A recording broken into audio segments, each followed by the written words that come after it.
Hello दोस्तों, मैं भी कुमार आपका अपने channel NCERT for government exam में स्वागत करता हूं। दोस्तों देखिए, इस वीडियो में दोस्तों आपके आरपीएफ कांस्टेबल के लिए 50 महत्वपूर्ण क्वेश्चन लाया हूं। ठीक है, देखिए ये जो 50 क्वेश्चन है इसमें सभी टॉपिक से आपको क्वेश्चन देखने को मिलेगा दोस्तों। पॉलिटी भी है इसमें, ठीक है, पॉलिटी भी है दोस्तों, साइंस भी है, हिस्ट्री के भी दोस्तों क्वेश्चन है, हिस्ट्री के भी है, ठीक ना, यानी जियोग्राफी के भी दोस्तों क्वेश्चन है, यानी सभी टॉपिक दोस्तों मिलेंगे क्वेश्चन इसमें 50 क्वेश्चन में, जैसा आपके एग्जाम में पूछा जाएगा। तो चलिए दोस्तों बिना देरी के दोस्तों स्टार्ट करते हैं वीडियो को और देखते हैं पूरा 50 के 50 क्वेश्चन। देखिए दोस्तों, अब 50 में से आपका कितना स्कोर आ रहा है ज़रूर बताने की कोशिश कीजिएगा, इससे आपको मालूम चलेगा दोस्तों कि आप कितनी तैयारी कर रहे हैं, ठीक ना। तो पहला क्वेश्चन है दोस्तों, पहला कि प्रथम राष्ट्रीय प्राध्यापक पद से सम्मानित होने का श्रेय किसे प्राप्त हुआ था? सीवी रमन को, जेसी बोस को, जीके गोखले को कि मेघनाथ साहा को? क्या हो जाएगा 51 का आंसर? तो 51 का दोस्तों देखिए, 51 का दोस्तों ऑप्शन नंबर तीसरा सही हो जाएगा, ठीक ना। जीके गोखले को दोस्तों प्रथम राष्ट्रीय प्राध्यापक पद से सम्मानित होने वाले व्यक्ति थे, ठीक ना।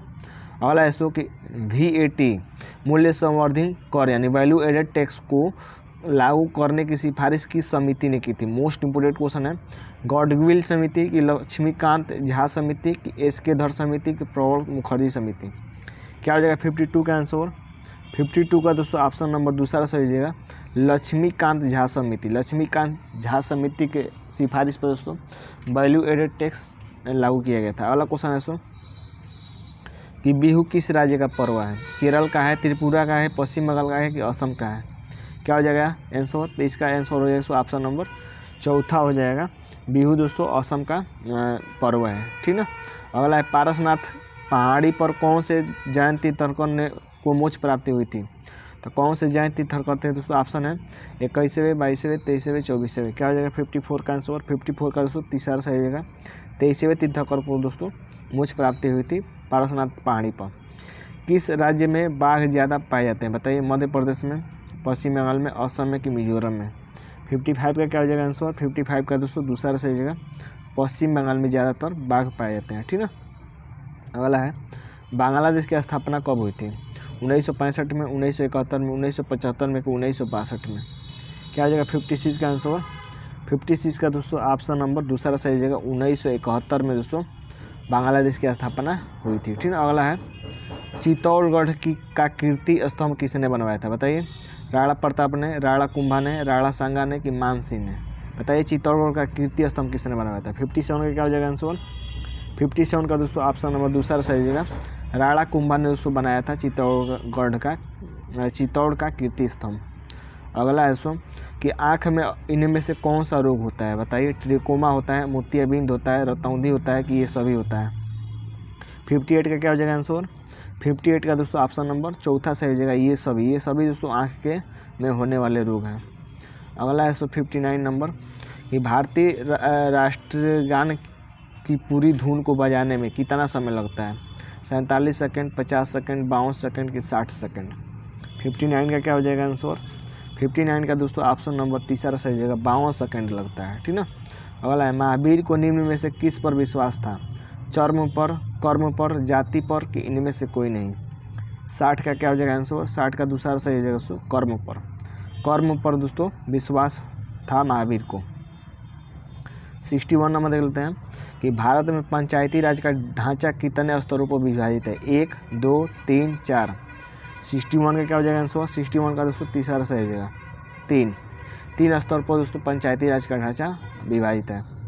अगला है 62 नंबर कि भारत में प्रथम योजना आयोग का गठन कब किया गया था? बताइए, 31 जनवरी 1950, 15 मार्च 1950, 15 अगस्त 1950 कि 25 दिसंबर 1950? क्या हो जाएगा 62 का आंसर? 62 का दोस्तों ऑप्शन नंबर दूसरा सही हो जाएगा, 15 मार्च 1950 को दोस्तों प्रथम योजना आयोग का गठन किया गया था। अगला है राज्य में राष्ट्रपति शासन लगाने की स्थिति में कितने दिनों के अंदर उसकी संसद में स्वीकृति आवश्यक है? ऑप्शन है 30 दिन, 60 दिन, 90 दिन कि 180 दिन? क्या हो जाएगा आंसर दोस्तों? 63 का दोस्तों ऑप्शन नंबर दूसरा सही हो जाएगा, 60 दिन के अंदर दोस्तों संसद को स्वीकृति आवश्यक है राष्ट्रपति शासन लगाने की स्थिति में। अगला है लोकसभा का सचिवालय किसके अधीन काम करता है? महत्वपूर्ण क्वेश्चन है। प्रधानमंत्री के, लोकसभा अध्यक्ष के, गृह मंत्री के कि राष्ट्रपति के? तो लोकसभा का सचिवालय किसके अधीन कार्य करता है? 64 का क्या हो जाएगा आंसर? 64 का दोस्तों दूसरा सही हो जाएगा लोकसभा अध्यक्ष।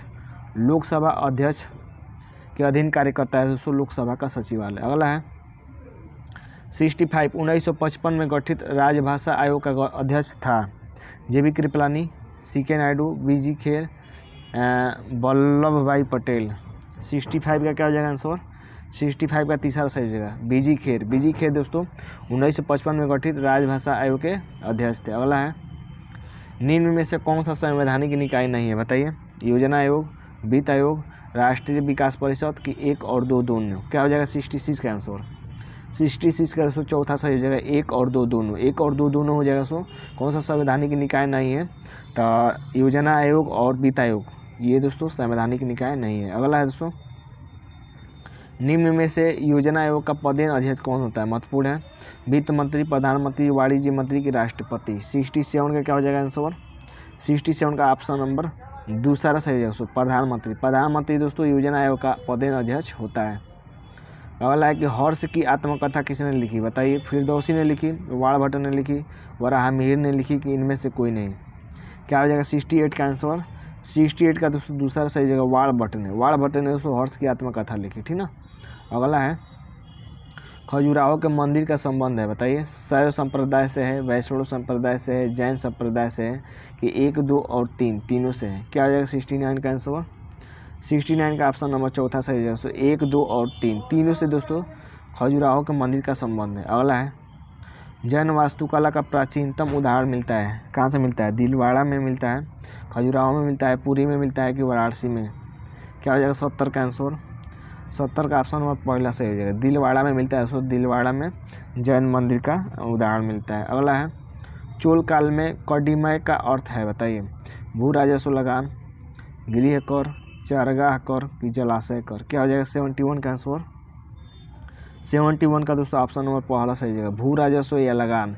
ये सो कडिमय का अर्थ है, ठीक ना। कडिमय यानी जो लगान होता है उसको क्या कहते हैं? चोल काल में क्या कहा जाता था? कडिमय कहा जाता था। अगला है 72 नंबर किस मुगल शासक ने 2 बार शासन किया? शाहजहां ने, हुमायूं ने, बाबर ने, जहांगीर ने? 72 का क्या हो जाएगा आंसर? 72 का ऑप्शन नंबर दूसरा सही है दोस्तों हुमायूं।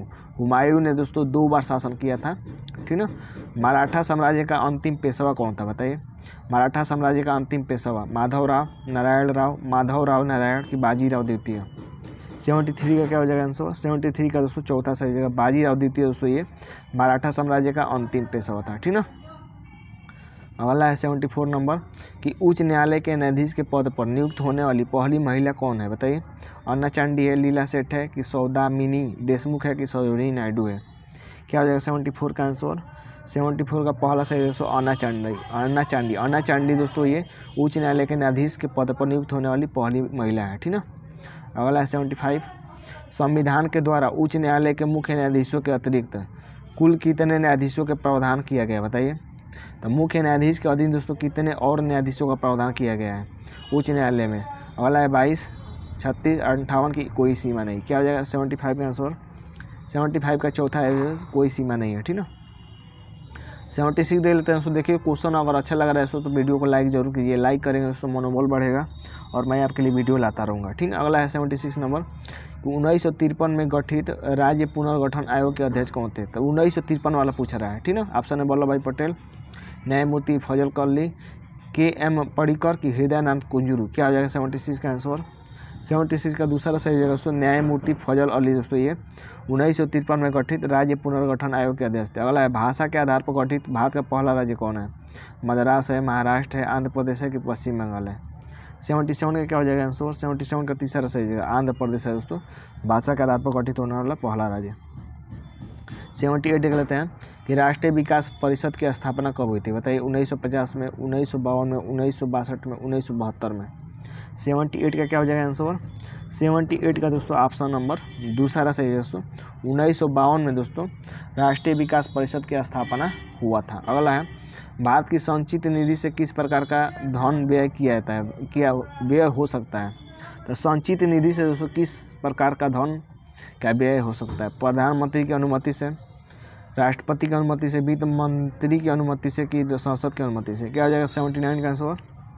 79 का चौथा हो जाएगा। संसद की अनुमति से दोस्तों भारत की संचित निधि से दोस्तों धन का व्यय यानी वितरण हो सकता है। अगला है 80 नंबर है कि भारतीय संविधान का अनुच्छेद 40 राज्य को सार्थक कदमों हेतु परामर्श देता है। समान सिविल संहिता के संबंध में, ग्राम पंचायतों के संगठन के संबंध में, नगर पालिकाओं के संगठन के संबंध में, कि कर्मकारों के लिए निर्वाह योग्य मजदूरी के संबंध में। 80 का क्या हो जाएगा आंसर? 80 का दूसरा सही होगा ग्राम पंचायतों के संगठन के संबंध में दोस्तों अनुच्छेद 40 दोस्तों ये परामर्श देता है। अगला देते हैं 81 नंबर। संविधान के किस अनुच्छेद के आधार पर देश में वित्तीय आपात की घोषणा की जा सकती है? बताइए। अनुच्छेद 358, 369, 360 की संविधान में वित्तीय आपात का प्रावधान नहीं है। 81 का क्या हो जाएगा आंसर? तीसरा सही दोस्तों अनुच्छेद 360। अनुच्छेद 360 के तहत दोस्तों वित्तीय आपात की घोषणा की जा सकती है। अगला है दोस्तों 82 नंबर कि संसद द्वारा अनुमोदन के बाद किसी राज्य में राष्ट्रपति शासन एक बार में कितने समय तक लागू किया जा सकता है? 2 माह तक, 3 माह तक, 6 माह तक, 1 वर्ष तक। क्या हो जाएगा 82 का आंसर? 82 का दोस्तों तीसरा सही है 6 माह तक दोस्तों लागू किया जा सकता है। अगला है 83 नंबर। किस मुगल शासक ने न्याय की घंटी बनवाई थी? बताइए। अकबर ने, जहांगीर ने, शाहजहां ने, औरंगजेब ने। 83 का क्या हो जाएगा आंसर? 83 का दोस्तों दूसरा सही है दोस्तों जहांगीर ने दोस्तों न्याय की जंजीर बनवाई थी, ठीक ना, न्याय की घंटी या न्याय की जंजीर। अगला 84 नंबर दोस्तों कि राष्ट्रपति राज्यों में राष्ट्रपति शासन किस आधार पर लगाया जाता है? सिर्फ राज्यपाल के प्रतिवेदन पर, केंद्रीय मंत्रिमंडल के कहने पर, राज्यों में संवैधानिक तंत्र की विफलता के समाधान को जाने पर, उपरोक्त में से किसी भी आधार पर नहीं। क्या जाएगा 84 का आंसर? 84 का दोस्तों तीसरा सही जगह राज्य में संवैधानिक तंत्र की विफलता के समाधान हो जाने पर, ठीक ना। अगला है सो 85 नंबर है कि डोनबास क्षेत्र प्रसिद्ध है। बताइए डोनबास क्षेत्र किस लिए प्रसिद्ध है? लौह अयस्क के लिए, कोयला के लिए, ताम्र अयस्क के लिए, कि सोने के लिए? क्या हो जाएगा 85 का आंसर? और दूसरा सही दोस्तों कोयला के लिए प्रसिद्ध है डोनबास। किम्बरले खान किस लिए प्रसिद्ध है? बताइए। स्वर्ण खनन के लिए, हीरा खनन के लिए, इस्पात उद्योग के लिए, कि ऑटोमोबाइल उद्योग के लिए? क्या हो जाएगा 86 का आंसर? 86 का दूसरा सही दोस्तों हीरा के खनन के लिए प्रसिद्ध है किम्बरले की खान। 87 नंबर है स्टील सिटी राउरकेला किस नदी के किनारे स्थित है? महानदी, ब्राह्मणी नदी, वैतरणी नदी, स्वर्णरेखा नदी। 87 का क्या हो जाएगा आंसर? 87 का दूसरा सही होगा ब्राह्मणी नदी। ब्राह्मणी नदी स्टील सिटी राउरकेला किस नदी के किनारे स्थित है? तो ब्राह्मणी नदी के किनारे। भारत के किस राज्य में डल झील स्थित है? बताइए। मध्य प्रदेश में, उत्तराखंड में, उत्तर प्रदेश में, कि जम्मू कश्मीर में? क्या हो जाएगा 88 का आंसर? 88 का दोस्तों चौथा सही होगा जम्मू कश्मीर में दोस्तों डल झील। अगला है पाकिस्तान जल संधि किसको जोड़ती है? अंडमान सागर और चीन सागर को, जावा सागर और हिंद सागर को, मन्नार की खाड़ी और बंगाल की खाड़ी को, कि कच्छ एवं खंबात की खाड़ी को? किसको जोड़ती है दोस्तों पाकिस्तान जल संधि? 89 का क्या हो जाएगा दोस्तों तीसरा सही हो जाएगा मन्नार और बंगाल की खाड़ी को दोस्तों जोड़ती है, ठीक है, तीसरा सही हो जाएगा। 90 नंबर है सो कि विश्व में चावल का सर्वाधिक उत्पादक देश कौन है? बताइए। भारत है, चीन है, इंडोनेशिया है, कि रूस है? क्या हो जाएगा 90 का आंसर? 90 का दोस्तों दूसरा सही होगा चीन है, ठीक ना। अगला है 91 नंबर प्रायः सप्तमी एवं अष्टमी के दिन सूर्य एवं चंद्रमा पृथ्वी के केंद्र पर समकोण बनाते हैं, तो इस दिन कौन सा ज्वार आता है? उच्च ज्वार, मध्यम ज्वार, निम्न ज्वार, ये सभी। 91 का क्या हो जाएगा आंसर? 91 का तीसरा सही होगा निम्न ज्वार आता है, ठीक ना। 92 नंबर है विश्व में चाय का सर्वाधिक उत्पादक देश कौन है? बताइए। भारत है, श्रीलंका है, चीन है, कि इंग्लैंड है? क्या हो जाएगा 92 का आंसर? 92 का पहला सही हो जाएगा भारत है। 93 है विश्व में केले का सबसे ज़्यादा उत्पादन करने वाला देश कौन है? भारत है, नेपाल है, श्रीलंका है, पाकिस्तान है? क्या हो जाएगा 93 का आंसर? 93 का दोस्तों पहला सही हो जाएगा भारत है। भारत दोस्तों विश्व में केले का सबसे ज़्यादा उत्पादन करने वाला देश है। अगला है 94 निम्नलिखित में से कौन सा युग्म सुमेलित नहीं है? बताइए। लेब्राडोर ठंडी जलधारा है, गल्फ स्ट्रीम में गर्म जलधारा है, कि रूसी दोस्तों ठंडी है, कि अंगुलुहास गर्म है? 94 का क्या हो जाएगा आंसर? 94 का चौथा सही है दोस्तों अंगुलुहास दोस्तों ये गर्म, ये सुमेलित नहीं है, ठीक ना। 24 घंटे में ज्वार कितनी बार आता है? बताइए। 1 बार आता है, 2 बार आता है, 3 बार आता है, कि 5 बार आता है? 95 का क्या हो जाएगा आंसर? 95 का दोस्तों पहला सही है 1 बार आता है, ठीक ना। 96 ने भूमध्य सागर को अटलांटिक महासागर से कौन सी जल संधि जोड़ती है? बताइए। डोवर, हडसन, सुंडा, जिब्राल्टर? क्या हो जाएगा 96 का आंसर? 96 का दोस्तों चौथा सही है जिब्राल्टर जल संधि जो दोस्तों भूमध्य सागर को अटलांटिक महासागर से। 97 है कि विश्व का सबसे ऊंचा पठार कौन है बताइए। और आपका पठार है मंगोलिया का पठार है, तिब्बत का पठार है, कोलंबिया का पठार है। 97 का क्या हो जाएगा आंसर, तीसरा सही है दोस्तों तिब्बत का पठार दोस्तों ये विश्व का सबसे ऊंचा पठार है। 98 है दोस्तों प्रायद्वीपीय भारत के पठार का निर्माण हुआ है, लावा से हुआ है, भूकंप से हुआ है, समुद्री लहरों से हुआ है कि इनमें से कोई नहीं। 98 का क्या हो जाएगा आंसर दोस्तों पहला सही जगह लावा से हुआ है, ठीक ना। अगला है 99 नंबर, निम्न में से कौन सा युग्म सुमेलित नहीं है बताइए। कौन सा युग्म सुमेलित नहीं है दोस्तों, तो देखिए तीसरा सुमेलित नहीं है, ठीक ना, तीसरा सुमेलित नहीं है। लास्ट क्वेश्चन देख लेते हैं दोस्तों, उच्च ज्वार सूर्य चंद्रमा और पृथ्वी के एक सिध में आने से आता है, ऐसा कब होता है बताइए। ऐसा होता है दोस्तों 1 और 2 दोनों हो जाएगा, अमावस्या और पूर्णिमा के दिन होता है, ठीक ना। तो उम्मीद करते हैं दोस्तों वीडियो अच्छा लगा है। वीडियो अच्छा लगा दोस्तों चैनल को लाइक सब्सक्राइब जरूर करिएगा, ठीक ना। और अपना स्कोर भी ज़रूर बताने की कोशिश कीजिएगा। तो आज के लिए बस इतना है दोस्तों, धन्यवाद दोस्तों।